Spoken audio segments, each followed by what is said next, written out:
Hi, I'm Phil Harbottle. This is my 22nd video discussing British science fiction paperbacks of the 1950s. Now, in earlier videos, I showed how Denis Hughes was an author who'd been hired by the mushroom publishers Curtis Warren Limited, and his early works were space opera hackwork. They were based on pre-prepared, dreadful covers and titles, but with the advent of Curtis acquiring a new cover artist, Gordon C. Davies, his work showed a vast improvement when he added elements of surreal fantasy. And I promised we would discuss these later superior Hughes books in a later video, and this is it.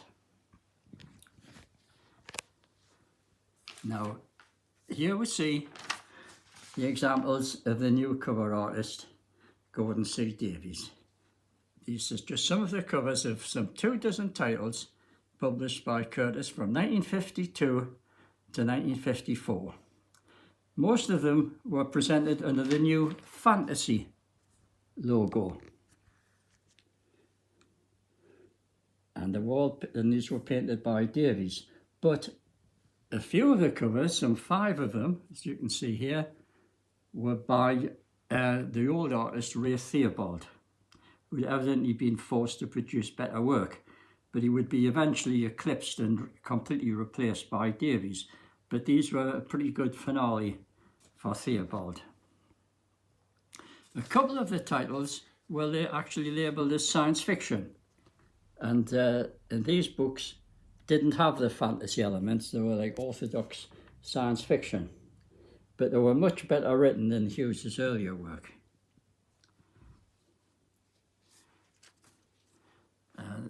This cover here is the odd cover. It's by Gerald Facey, but fortunately he only did one cover. Now, you can see underneath here a further batch of titles. There are now these remaining 12 Curtis books all had covers by Gordon Davies.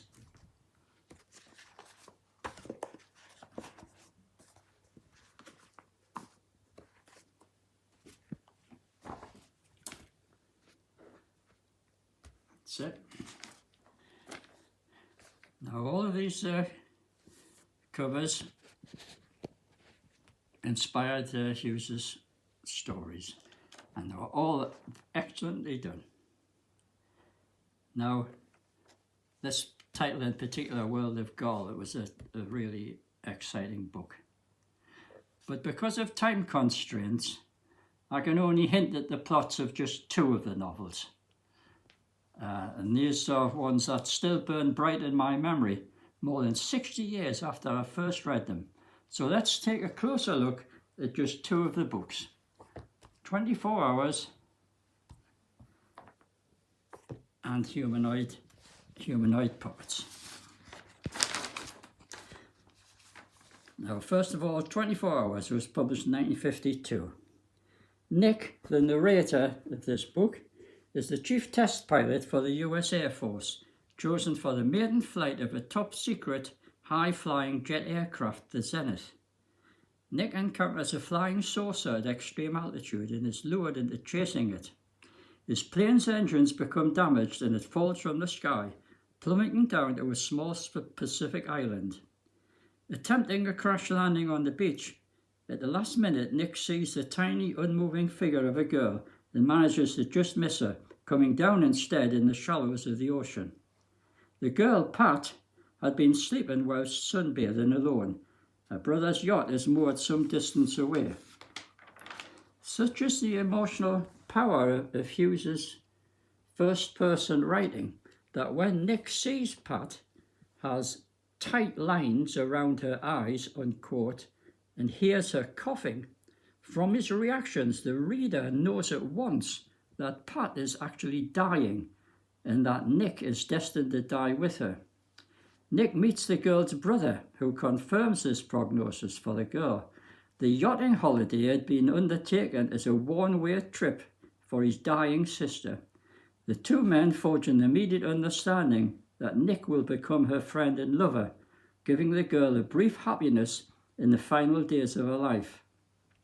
Nick returns to his plane to fetch something, accompanied by Pat, but the flying saucers followed Nick's plane down, and now the alien craft envelops the Zenith in a force field, and it's whirled up at fantastic speed out into space, hurtling across the cosmos to the alien's home planet in just a few hours. Hughes then pulls off the seemingly impossible task of moulding his story to fit the grotesque cover his publisher presented them with. The gigantic aliens with their tentacle limbs, eyes on stalks, and blue starfish ears pilot their flying saucer spacecraft as if on a flying carpet, encased in a force bubble. They are utterly malign and have been scouting the Earth for some time, preparatory to an invasion. Their home planet is airless, having been battered by a massive meteorite bombardment in the past. Only a few of the aliens have survived inside their impregnable, force bubble-shielded city. And the city itself is a gigantic flying saucer, and when they invade Earth, it will take off and transfer their entire civilization to the new home.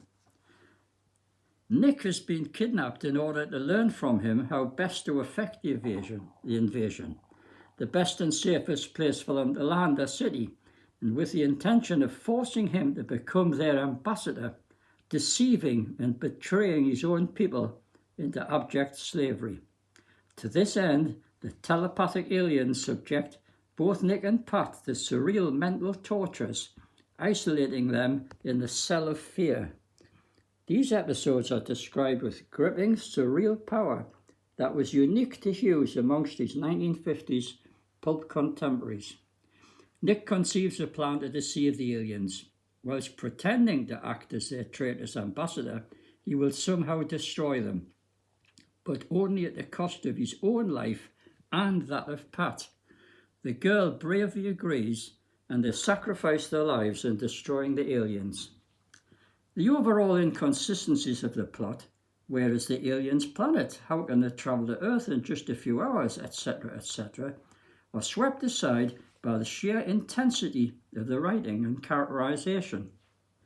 Hughes was writing following his own harrowing real-life experience of having lost his young first wife to tuberculosis, and that she may have been the template for the courageous Pat.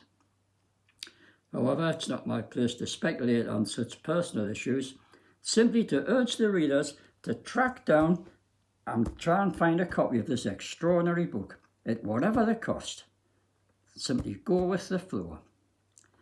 Now, Humanoid Puppets, also 1952, was another Hughes tour de force. It was written around a bizarre Ray Theobald cover. Hughes again skillfully weaves the cover details into his narrative, the tentacled gargoyle heads being the 4 humanoid puppets, and the puppet heads are animated by 4 malign spirits representing fear, hate, jealousy and lust. The 2 central characters are a young woman, Gina, and her fiancé, Martin. Gina's great aunt Tabitha, an elderly eccentric, has recently died. Her house and all her possessions have been bequeathed to Gina. Gina has also been sent a mysterious key from her aunt's safe deposit, with directions to hand it straight to Gina for a number of reasons which will become apparent when she uses it, unquote. Gina senses that the key may be connected to her aunt's mysterious puppets. Nobody has ever seen the puppets or knows anything about them, but Aunt Tabitha had occasionally mentioned them to Gina in cryptic fashion, and Gina had mentioned them to Martin as possibly having supernatural powers. Martin had dismissed the idea and doubted that they even existed, so Gina had been determined to search for them herself in order to prove Martin wrong. As a night thunderstorm rages outside, Gina searches her aunt's room and discovers a padlocked trunk under the bed. After removing an arcane seal, she bends down to insert a key But at that very moment the lights go out and she hears a thunderous noise at the front door downstairs. Running to the head of the staircase, she sees a man's shadowy figure coming into the hall, and the shock causes her to faint. When she recovers consciousness, she finds that her intruder is an ordinary-looking man who says his name is Sid Caulfield, and that his car had broken down, and he'd just come to the house to seek help. He'd mended the lights by changing a fuse. He wins the girl's trust, and she tells him about the trunk. He accompanies her upstairs so she can open it. But when they reach the bedroom, the trunk is on the bed and the lid is wide open. Caulfield swears that he had not come upstairs and offers to look around the house for the other intruder. Left alone, Gina looks inside the trunk. All there is inside is a small sheet of notepaper. But when Gina reaches down for it, the note recedes and she overbalances and falls inside the trunk. In a splendidly surreal sequence, she falls through a dimensional vortex into another realm. Here she is transformed into a doll version of herself by the humanoid puppets, and the puppet master, an ancient malign spirit able to appear in a human form, Caulfield. He picks up the trunk with the Gina doll and the puppets inside and exits the house. The plot races along, and soon Martin, searching for Gina, is himself transformed into a doll. The plot MacGuffin being that while sentient and aware as dolls, they only become alive and able to move about in complete darkness. The plot gradually becomes utterly bonkers as the puppet master tries to use them as spies in a blackmail plot.